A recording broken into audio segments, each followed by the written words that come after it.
Upright row. Stand with feet about hip distance apart, making sure your knuckles are facing the ground at all times and lifting your elbows to break shoulder height if possible. The most important thing here is to be sure you're not bending at the wrist and keeping that joint nice and straight. Stand tall and pull as high as your flexibility will allow. Triceps dip. Place your hands on a bench or a chair. Keep your back nice and close to the bench and bend through the elbows to drop your hips toward the floor. You can modify by bending your knees and putting a little weight on your feet.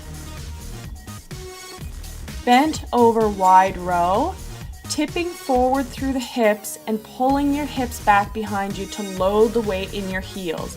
It's important here to keep a nice flat back. It's almost as if you're drawing your tailbone up and arching slightly to lift your chest.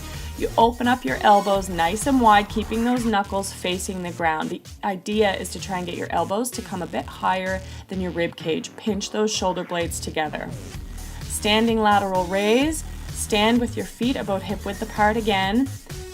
Nice long lever on the arm, and you're lifting to just beyond shoulder height. Shoulder height is fine, but if you have the flexibility to come up slightly higher, you can.